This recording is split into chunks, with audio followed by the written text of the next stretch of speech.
Hello aliens, ghouls, goblins, and enjoyers of the strange and macabre. It's been a long time since our first episode premiered, but rest assured we are finally back. My co-host is busy with things at this time, so for the time being, I'll be your narrator. You can call me Pete, or by my alien name, Bird. Anyways, this episode will be Halloween themed since we are approaching the beautiful October holiday that many of us love, and we'll be talking mostly about Halloween, how it came to be, um, hauntings, that sort of thing. So let's jump right in. Halloween originated from the Druid Harvest Festival of Samhain, which started October 31st and lasted until November 1st. Although you've probably heard this name before, it is not pronounced Samhain, even though that's how it's spelled. It is indeed pronounced Samhain. Anyways, it was marked as a Celtic New Year. It marked the end of the warmer weather and the harvest season and the beginning of the so-called darker half of the year. On this day it was believed that the veil between the living and the dead was thinner than any other time of the year, which as a result allowed spirits of those who had passed on and other more malevolent spirits like ghouls and demons to visit the living. I'd like to note, though, that many other cultures and religions also believe, like these days, to be associated with like spirits being able to cross over into the living. So there's probably like some sort of truth to it. So basically, it was like a giant party with ghosts and demons walking around everywhere. Also, Samhain is a druid deity who is known as the god of death. So basically, this festival was created to honor Samhain as part of druid culture. Also, in the original, if you guys know the original Halloween storyline, Michael Myers is actually possessed by Samhain, and that's why he can't die in those movies. So that's something interesting about that. Over the years, the traditions kind of changed, but the use of carving jack-o'-lanterns originated from carving like scary faces on turnips and turning them into lanterns, and they'd be placed on doorsteps to scare away any negative spirits who might be passing by their house that night. And how costumes came to popularity was so that you could hide your identity from ghouls and demons, so they couldn't get a hold of you. There's a lot more that goes into the whole celebration of Samhain and how costumes and jack-o'-lanterns came to be, but that's just basically the summarized version of that. Now that we've talked about Samhain, let's talk about some more demons, specifically Valak. Not from the Conjuring universe, but it's the Valak that's based off of Valak from the Conjuring universe. So we'll get into that. So the real Valak, according to translations, Valak is a demon that can be traced back centuries. And in all depictions of this being, Valak is a childlike spirit that rides a two-headed dragon. Now, he is first mentioned in the Lesser Key of Solomon, which is a spell and method book that dates back to the 1500s, and mentions how to summon entities including Valak. This book was later translated by S. L. McGregor Mathers and Aleister Crowley, but it is mentioned in the book he is actually listed as the president of Hell, and some of his duties were to command 30 to 38 legions of demons. Those who worshipped him were gifted with extreme strength and hidden answers and treasures. Now, Valak from the Conjuring universe. Valak was never part of the Warrens' investigations in real life.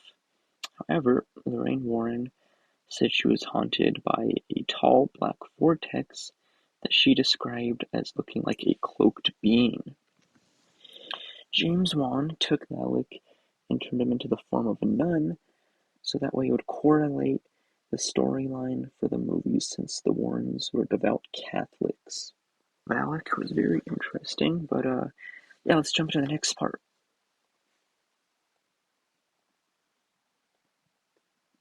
Now, since we're talking about the Warrens and the Conjuring, I'd like to talk about some of the Warrens' real-life cases that they covered. One case that comes to mind is the Smurl family haunting. The Smurls moved into this Pennsylvania home. It had been flooded with water damage, so they took it as a fixer-upper. They put wallpaper up. They described this red liquid that resembled blood would seep through the walls. And Ed Warren described this smell of rotting flesh that would just go out through the house during their investigations, which is a sign of a demonic haunting.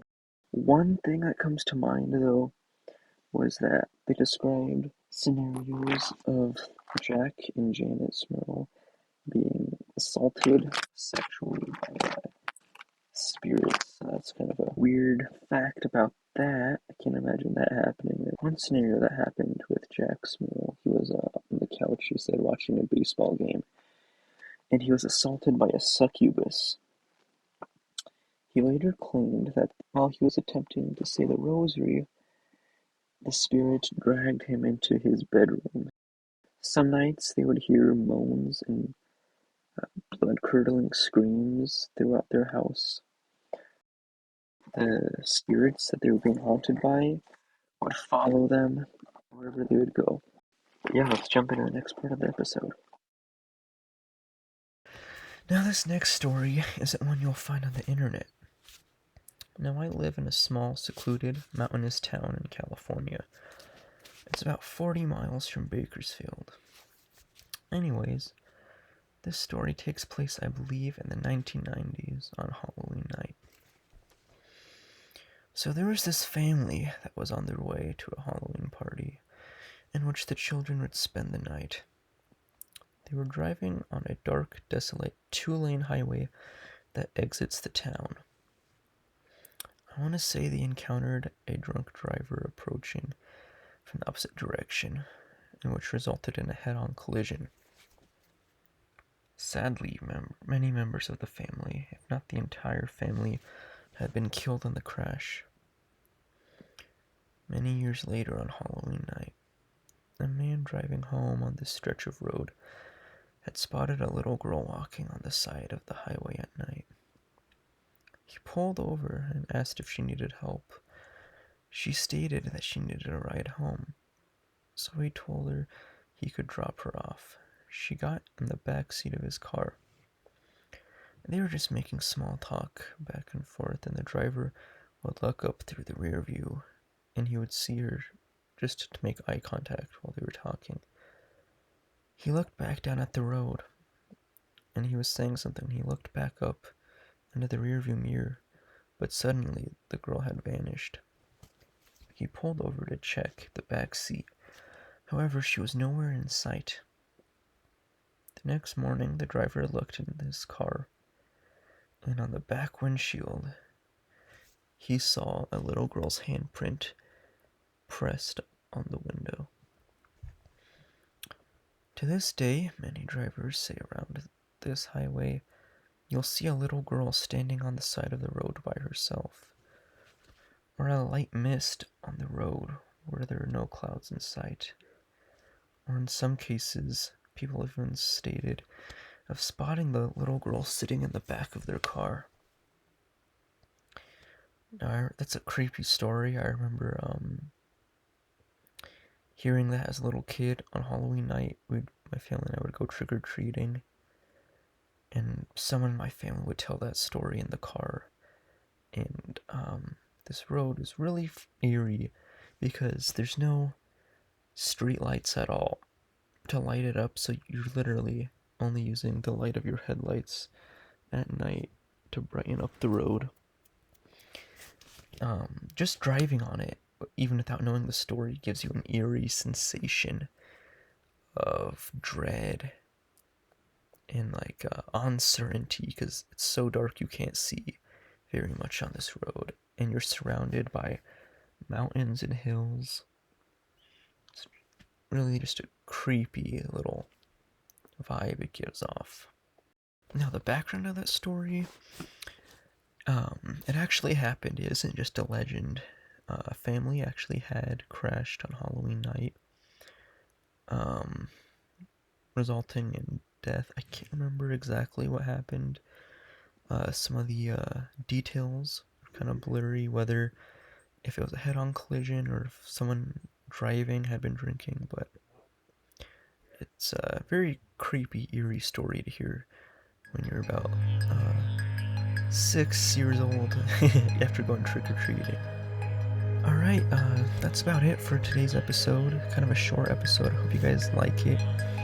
But yeah, as I stated in the beginning of the video, we're finally back after being away for a while. Been busy with college, work, just life in general. But yeah, I'm glad I can finally start recording some more episodes, and hope to have some more content out soon. Catch you later.